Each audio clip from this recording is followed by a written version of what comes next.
शिवराज सिंह चौहान एक ऐसे राजनेता जो विपक्ष को हमेशा दांतों तले उंगली दबाने के लिए बीते 2 दशकों से मजबूर करते नजर आ रहे हैं। विनम्रता उनका एक ऐसा मजबूत डिफेंस है जिसके आगे विपक्ष की तेज गेंदबाजी, गुगली और टॉप स्पिन जल्दी असर नहीं दिखा पाती है। होमवर्क और जनता से संपर्क के मामले में शिवराज सिंह चौहान ने अपने लंबे राजनीतिक करियर में कभी कोई समझौता नहीं किया।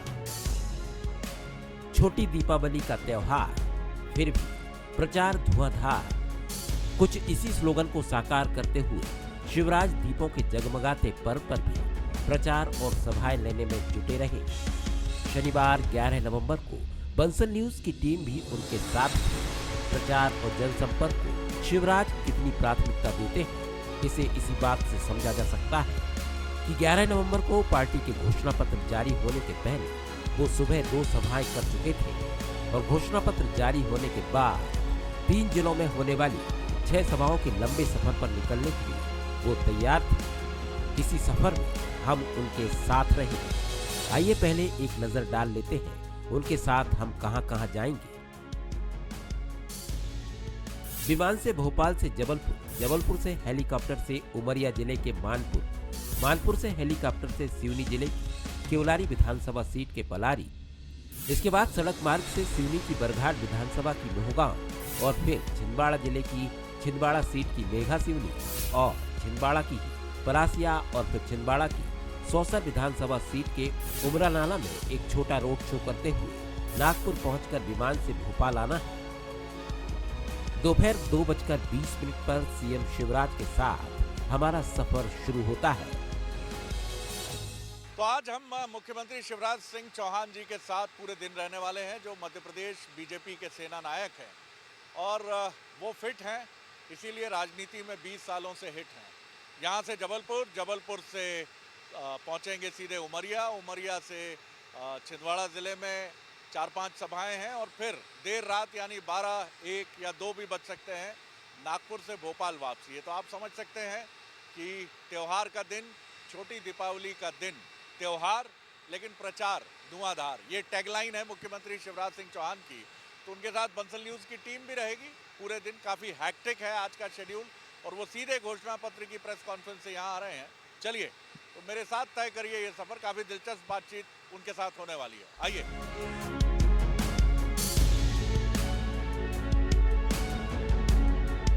तो अब ये सफर शुरू हो चुका है। शिवराज जी से कुछ अनौपचारिक बातें होती हैं।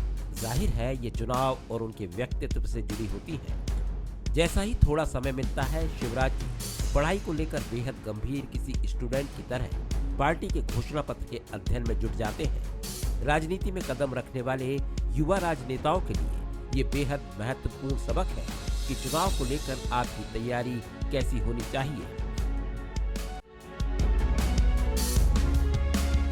मैं विमान की खिड़की से बाहर झांकता हूँ तो कतार में घने बादलों की लंबी श्रृंखला मन मोह लेती है। मन के आकाश में भी चिंता और चिंतन के बादल उसी तरह उमड़ते घुमड़ते हैं। चुनाव प्रचार समाप्त होने के चंद दिनों के पहले ये चिंतन भी नेताओं के मन में अपनी चरम पर होता है। एक राजनेता को लेकर हमारी सोच यही होती है कि वो बेहद तेज तर्रार और राजनीतिक चतुराई से भरा होता है, लेकिन यहाँ हम ये बातें भूल जाते हैं कि वो एक इंसान है और इंसानों से बेहद प्यार करता है। कुछ इसी अलग सोच के साथ हमने इंटरव्यू की शुरुआत कुछ अलग अंदाज में की। इतनी ऊर्जा, इतनी एनर्जी, ये गीता के कर्मयोग को क्या चरित्र में आपने आत्मसात किया है कि फल की तरफ आप नहीं देखते? आपका पूरा जोर कर्म पर। कर्मण्यवाधिकारस्ते मा फलेषु कदाचन। कर्म करना हमारे हाथ में है। मैं अपना धर्म मानता हूँ कि मैं भारतीय जनता पार्टी को जिता के लाने में अपना सर्वश्रेष्ठ योगदान करूँ। ये मेरा कर्तव्य है, ये मेरा धर्म है और इसलिए मैं अनथक दिन और रात एक जिद और जुनून के साथ पार्टी के लिए चुनाव प्रचार में लगा हूँ। और जब अंदर आपके भाव बहुत प्रबल होता है किसी चीज़ को करने का, तो शरीर भी वैसे ही रसायन निकालने लगता है फिर आपको थकान नहीं लगती, आपको भूख नहीं लगती, आपको नींद नहीं आती। तो एक ही लक्ष्य है कि प्रदेश की समृद्धि, विकास और जनता के कल्याण के लिए हम भारतीय जनता पार्टी की सरकार बनाएं। तो मैं लगा हुआ हूँ, दौड़ रहा हूँ, कर रहा हूँ, और ऊर्जा है मेरी जनता। देखिए, जनता मेरा परिवार है। मैं अंतरात्मा से कहता हूँ, मैं अपने लोगों को, मध्य प्रदेश वासियों को प्राणों से भी ज़्यादा प्यारा मानता हूँ, गले लगाता हूँ, वो मेरे सिर पे हाथ रखते हैं। एक अद्भुत सा संबंध है, तो वही मेरे लिए सब कुछ है, और उन्हीं के कारण मुझ में शक्ति और ऊर्जा आती है। जबलपुर पहुंचने में चंद मिनट बचे हैं और इस बीच शिवराज जी अपनी एनर्जी को सुरक्षित रखने के लिए आंखें मूंद कर सुस्ताने की मुद्रा में आ जाते हैं। आंखें मूंदते ही शरीर को आराम मिला कि नहीं, लेकिन इतना जरूर लगता है कि मन और तेज गति से भागने लगता है। मैं सोचता हूँ स्टार वॉर्स जैसी फिल्मों की तरह कि शायद 100 साल बाद मन की गति से दौड़ने वाले वाहन भी मिल जाएं। बहरहाल दोपहर करीब 3:25 पर हम जबलपुर आ चुके हैं। आपाधापी बढ़ जाती है क्योंकि समय बहुत कम है और हमें सूर्यास्त के पहले मानपुर और फिर सिवनी जिले की पलारी भी पहुंचना है। चलिए, तो अब ये सफर उमरिया के लिए है, जहां बीजेपी के प्रत्याशी मीना सिंह जी हैं। हम मुख्यमंत्री शिवराज सिंह चौहान जी के साथ वहां पहुंचेंगे और उसके बाद छिंदवाड़ा जिले में बड़ा सिग्निफिकेंट है, छिंदवाड़ा में मुख्यमंत्री जी का दौरा, और फिर देर रात नागपुर पहुंचकर भोपाल वापसी होगी। शाम करीब 4:40 पर हम उमरिया जिले के मानपुर आ चुके हैं। छोटी दीपावली का दिन है, लेकिन सभा में अच्छी खासी भीड़ है। ये देखकर अच्छा भी लगा कि चुनावी राजनीति में दूर दराज के गांवों और कस्बों के लोगों की रुचि अभी भी बरकरार है। शिवराज जी के पास बामुश्किल 5 से 7 मिनट का समय है, लेकिन वो बिना विचलित हुए बेहद सदे हुए अंदाज में अपने भाषण की शुरुआत करते हैं। माता की तो देखिए, शिवराज जी की सभा शाम 4:26 पर उमरिया में आरंभ हुई है। मानपुर ये जगह है, उनका भाषण शुरू हो गया है, और चूंकि उन्हें सूर्यास्त के पहले फिर उड़ना है और पहुंचना है सिवनी, इसलिए बहुत कम समय है। तो देखते हैं कितनी देर में खत्म होती है। जैसा वो कह रहे हैं कि 4:40 पर उन्हें उड़ना पड़ेगा, तो इसलिए आप देखिए एक नेता की चुनौती जो हमें यहाँ नजर आ रही है। लाडली लक्ष्मी, लाडली बहना, अब आगे क्या? अब लखपति बहना बनाऊंगा, लखपति बहना। ये मजाक नहीं कर रहा। महिला स्व सहायता समूह के माध्यम से हर बहन की आमदनी साल में 1 लाख रुपया से ज्यादा करूंगा। मेरी बहनों, चैतुआ बन के फसल काटने नहीं जाने दूंगा। तुम घर अच्छे से पैसा कमाओ, इस बात का इंतजाम करूंगा ताकि मेरी बहन और बेटियों की जिंदगी बेहतर हो जाए। चलिए, तो अब ये सफर देखिए मुख्यमंत्री का, और इस समय बज रहे हैं 16:39, तो मुश्किल से 10 से 12 मिनट के बीच में ये सभा खत्म, और हम भी चले मुख्यमंत्री के साथ। 7 या 8 मिनट के भीतर शिवराज जी अपना भाषण समाप्त करते हैं, क्योंकि देर होने पर सिवनी पहुंचना नामुमकिन हो जाएगा। हम सभी भागते दौड़ते हुए फिर हेलीकॉप्टर तक पहुंचते हैं। शुक्र है कि पायलट सर हिलाकर ये संकेत देते हैं कि हम सूर्यास्त के पहले सिवनी की पलारी पहुंच सकते हैं। घरघराता हुआ हेलीकॉप्टर फिर आसमान में तैरने लगता है, तय समय से कुछ देरी से ही, लेकिन सूर्य के फिर निकलने के वायदे के साथ डूबने के कुछ पहले ही शाम करीब 5:50 पर हम पलारी पहुंच जाते हैं। यहाँ शिवराज जी तुरंत मंच संभाल लेते हैं और हम भीड़ का रुख करते हैं। सभा में आए बीजेपी समर्थकों का हुजूम इस बात को लेकर आश्वस्त नजर आता है कि शिवराज जी पार्टी के जीवनहार हैं। अब हम ये तीसरी सभा जो मुख्यमंत्री शिवराज सिंह चौहान की है, वहां आ पहुंचे हैं। उमरिया जिले से हम आ पहुंचे हैं सिवनी में, और ये देखिए आप, ये नारेबाजी चल रही है युवाओं की। ये बताइए, आप सब बीजेपी के कार्यकर्ता हैं? अच्छा, ये बताइए क्या ताकत लगती है? आप शेर से तुलना कर रहे हैं शिवराज जी की, आंधी नहीं तूफान है, शिवराज सिंह चौहान है, क्या खास है? आप आओ आगे, बड़े स्टाइलिश हो, गमछे अमछे के साथ। क्या नाम है? सागर पारदी। सागर पारदी हैं हमारे साथ, आप देख रहे हैं पूरे टशन में हैं चुनाव के, गमछा वमछा डाले हुए हैं। बताओ सागर जी। हाँ, अरे अब बिल्कुल चौचक है एकदम। हाँ, पार्टी हिंदुत्व को लेके चलेगी, हम भाई लोग सब उनके साथ हैं। श्री राम, श्री राम, हमारे साथ है। और भाई साहब और बता रहे, आज ही घोषणा हुई है, हम ग्रामीण क्षेत्र के किसान भाई लोग हैं सब, कि धान पहले चलती थी 2000 रुपए कुंटल, माननीय शिवराज सिंह चौहान जी ने 3100 रुपए कुंटल खरीदी कर ली है। ये बहुत अच्छी किसानों के लिए बात है।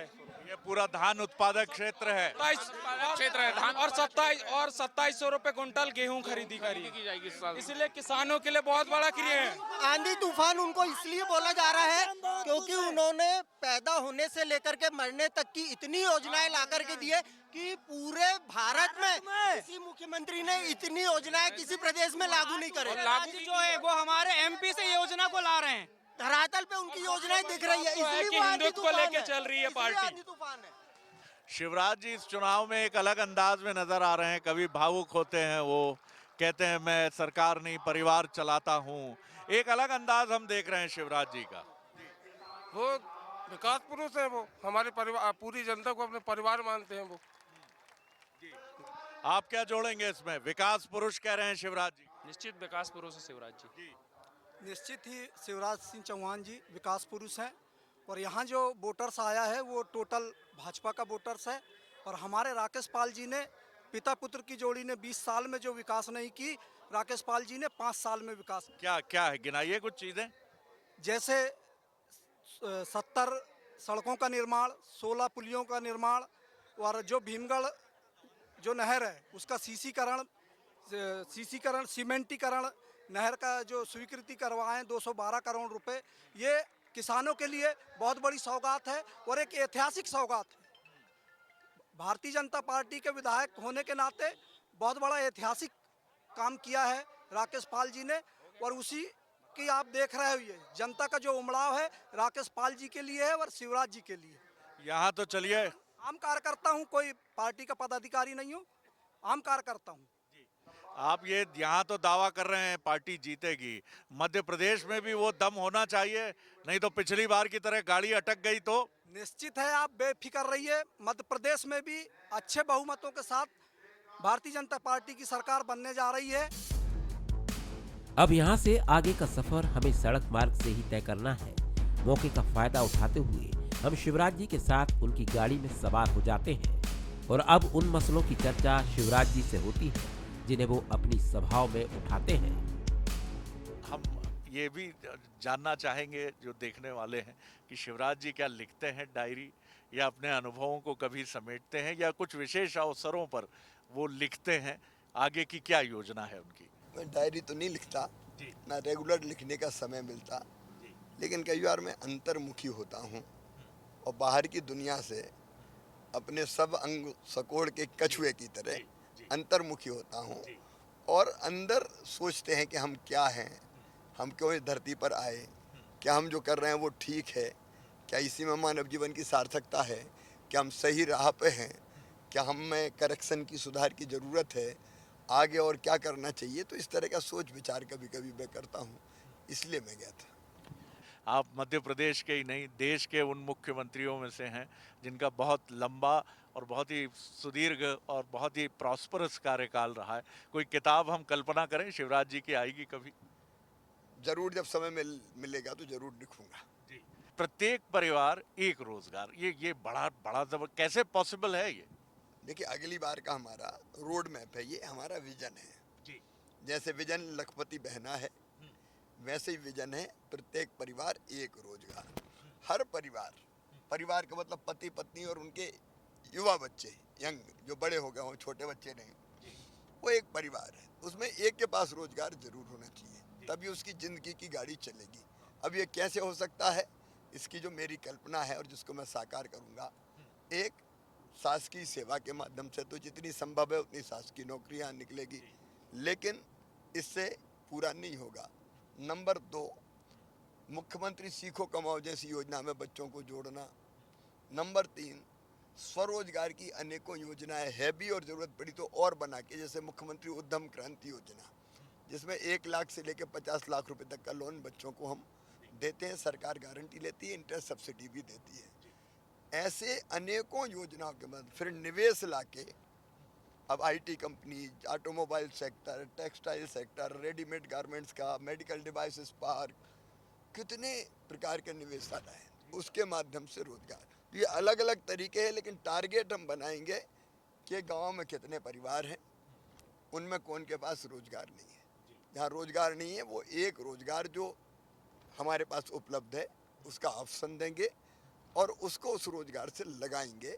बाकायदा मॉनिटरिंग करेंगे। मेरी तो कल्पना ये है कि हम हर 50 परिवार पे एक सीएम जनसेवा मित्र बना देंगे जो इन सब चीज़ों को देखेगा, तो वो भी रोजगार हो जाएगा, सीएम जनसेवा मित्र भी रोजगार, और वो इन चीज़ों को देखेगा कि कौन कितने परिवार में, किस परिवार में कौन बेरोजगार है, किस योजना का लाभ दे सकते हैं, उनकी मदद करेगा, सरकार मॉनिटरिंग करेगी और व्यवस्था करेगी।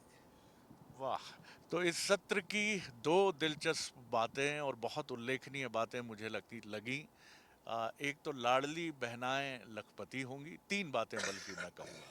लाडली बहना लखपति होंगी और इसके लिए वह स्व सहायता समूहों की एक पूरी श्रृंखला, एक नेटवर्क शिवराज जी की योजना है कि इसके माध्यम से, और अभी करीब करीब 15 लाख का फिगर आपने हमें बताया दीदी। 15 लाख लखपति दीदी।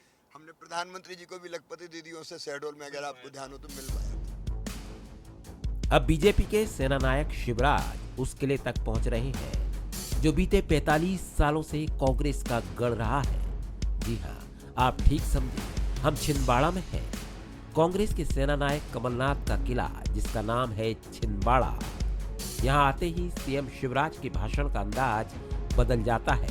कहीं वो कमलनाथ को सेठ कहते हैं तो कहीं ये भी कहते हैं कि छिंदवाड़ा किसी की जागीर नहीं है।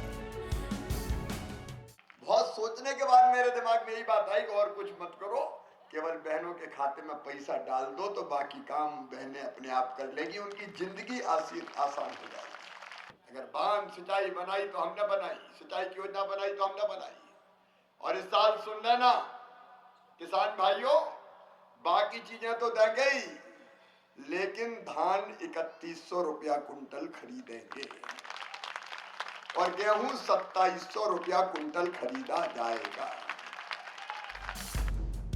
छिंदवाड़ा विधानसभा सीट के मेघा सिवनी और परासिया विधानसभा सीट पर भी उनकी तेज गति की सभाएं होती हैं। यहाँ भी निशाने पर कमलनाथ होते हैं। अब हम सौसर विधानसभा के उमरा नाला आ पहुंचे हैं। रात के 10 से अधिक का समय हो रहा है, इसलिए सीएम सादगी से रोड शो में शामिल होते हैं और जल्द ही इसे समाप्त करने का संकेत भी देते हैं। उनके साथ रथ पर सवारी करते हुए हम सोचते हैं, एक राजनेता के जीवन की ये आपाधापी कभी खत्म होती भी है या नहीं। बहरहाल सौसर से बीजेपी प्रत्याशी और पूर्व मंत्री नाना भाऊ माहौर से हमारी बातचीत होती है। इस समय हम उमरा नाला में हैं और यहाँ से जो बीजेपी के कैंडिडेट हैं माहौर साहब, नाना भाऊ माहौर, वो उनके समर्थन में ये शिवराज सिंह चौहान जी एक छोटा सा, बिना किसी ध्वनि विस्तारक यंत्र की मदद से, पब्लिक एड्रेस सिस्टम के बिना, क्योंकि आचार संहिता के जो नियम हैं उनको फॉलो करते हुए, यहाँ उमरा नाला इस जगह को कहते हैं, और यहाँ वो एक रोड शो छोटा सा, बिना पब्लिक एड्रेस सिस्टम के, अपने काम को पूरी संजीदगी से और गंभीरता से, इस दायित्व को भी वो निभा रहे हैं। माहौर साहब, किस तरह का माहौल है यहाँ और किस तरह से आप देख रहे हैं कि भारतीय जनता पार्टी यहाँ अपनी चुनौती को मजबूत मान रही है? भारतीय जनता पार्टी यहाँ से हमेशा विजयी होती है जी, भाजपा का गढ़ है जी। तो आप मानते हैं कि यहाँ से कोई चुनौती? मुख्यमंत्री आदरणीय शिवराज सिंह चौहान जी द्वारा यह एक बड़ा तालाब बनाया है जी, उसने सिंचित क्षेत्र 90% सिंचित क्षेत्र हो गया है। मध्य प्रदेश में भी आपको पूरा विश्वास है कि जैसा आप ये कह रहे हैं क्योंकि मध्य प्रदेश भी बीते कम से कम 2 दशकों से बीजेपी का गढ़ है। तो आप मानते हैं कि शिवराज जी के नेतृत्व में फिर एक बार भाजपा सरकार बनेंगी जी बहुमत से बनेंगी। इस चुनावी भागदौड़ के बीच कुछ देर के लिए वक्त उस समय ठहरता है जब हम रात करीब 11:30 बजे नाना भाऊ के घर भोजन के लिए कुछ देर के लिए ठहरते हैं। कार्यकर्ताओं के हुजूम के बीच भोजन का ये सीन किसी शादी के दृश्य की तरह लगता है। भोजन के बाद फिर गाड़ी की सवारी और अब है नागपुर की बारी। यहाँ देर रात विमान से हमें भोपाल रवाना होना है। रात के 12 से कुछ अधिक का समय हो रहा है। हम शिवराज को दीपावली की बधाई देते हैं और विमान में सवार हम सभी एक दूसरे से शुभकामनाओं का आदान प्रदान करते हैं। जिस तरह से आज का पूरा दिन हमने देखा और जिस तरह से आपकी ताकत और आपकी स्ट्रेंथ को भी हमने देखा, बहुत अच्छा लगा। आपका घोषणा पत्र भी आया है और ये माना गया है कि वो आप ही के विजन, आप ही की संकल्पना का एक बड़ा इंपॉर्टेंट दस्तावेज है। एक छोटी सी रिएक्शन उस पर भी आप। समृद्ध विकसित मध्य प्रदेश और एक जो वेलफेयर स्टेट जिसको कहते हैं, कल्याणकारी राज्य की जो कल्पना होती है, समाज के हर वर्ग का कल्याण, विशेषकर वो जो पिछड़ गए हैं समृद्धि और प्रगति की दौड़ में, तो उनको भी न्याय देना है, उनका कल्याण भी करना है। इस दृष्टि से अगर हम देखेंगे तो ये जहाँ हम लोगों ने कहा है प्रति व्यक्ति आय दुगना करेंगे, वहाँ हमने अर्थव्यवस्था के साइज को भी बताया है। ओवरऑल रोड मैप हमने तय किया है कि अगर आज हम लगभग 13 लाख करोड़ से ज़्यादा है तो हम 2030 तक इसको कहाँ ले जाएंगे। एक विजन है संपूर्ण समृद्धि का, विकास का और जन कल्याण का। ये रोड मैप भी है। आने वाले वर्षों पर इस पर हम तेजी से चलेंगे और मध्य प्रदेश को आगे बढ़ाएंगे, मध्य प्रदेश की जनता को आगे बढ़ाएंगे। आप उन युवा राजनेताओं से क्या कहेंगे जो इन चुनौतियों को बहुत जल्दी देखते हैं, घबरा जाते हैं या ओवर रिएक्ट करते हैं? महत्वपूर्ण ये है कि आपके जीवन का लक्ष्य क्या है, उद्देश्य क्या है।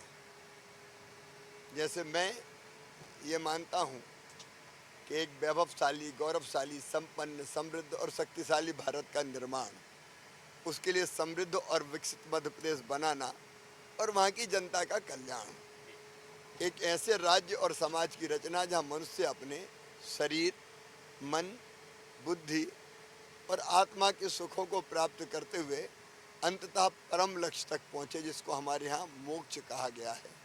अब हमारा लक्ष्य है कि हम ऐसे समाज का, ऐसे राष्ट्र का निर्माण करेंगे। उस निर्माण के मिशन से हम जुड़े हैं, तो हम उस निर्माण के मिशन के एक अंग हैं। अंग के नाते मुझे काम करना है। मुझे मेरी तरफ ध्यान नहीं देना है कि मैं क्या हूँ, मुझे क्या होना था, मैं क्या बन पाया, क्या नहीं बन पाया। जब हम आत्म केंद्रित हो जाते हैं तो हर चीज़ पे हम लोग लगभग व्यथित होते हैं, दुखी होते हैं। छोटी छोटी चीज़ें कई बार मन को फिर व्यथित करती है। लेकिन जब आप देखते हैं कि हम बड़े लक्ष्य की तरफ, एक बड़े लक्ष्य के लिए काम कर रहे हैं, तो ये सारी चीज़ गौड़ हो जाती है। व्यक्ति प्रमुख नहीं है, विचार और लक्ष्य प्रमुख है। क्षमा कितनी महत्वपूर्ण है? तुलसीदास जी ने कहा कि सिया राममय सब जग जानी। तो जब सब कुछ सिया राममय है, एक ही चेतना के अंग हैं हम, तो फिर किससे द्वेष रखना, किससे बैर रखना, किससे बदला लेना। हम जो बदला ले रहे हैं वो भी मैं हूँ, और जिससे बदला ले रहा हूँ वो भी मैं हूँ। तो फिर हम ये भेद क्यों करें? और इसलिए कौन ने अच्छा किया, कौन ने बुरा किया, ये ना सोचते हुए अगर हम व्यापक दृष्टिकोण रहें कि जिसने जो किया वो भी तो मेरे ही है, तो फिर मार दो, काट दो, निपटा दो, पटक दो, ये भाव तुरोहित हो जाता है। बहुत धन्यवाद और आपको दीपावली की बहुत शुभकामनाएं। आपको भी और बंसल न्यूज के माध्यम से मैं समस्त प्रदेशवासियों को लगभग 1:15 बजे 1:15 अब ये दीपावली का 12 बजे के बाद हो गया, मैं बहुत बहुत शुभकामनाएं देता हूं। नागपुर से हम उड़े हैं, क्योंकि छिंदवाड़ा से दौरा करके मैं नागपुर पहुंचा और यहां से अब भोपाल की तरफ जा रहे हैं। बहुत बहुत शुभकामनाएं। बहुत धन्यवाद। अब तक तो मध्य प्रदेश की 122 सीटों पर सभाएं ले चुके हैं। एक राजनेता अपने जीवन में जीत हार से परे कभी आउट नहीं होता, बैट हमेशा उसके हाथ में होता है।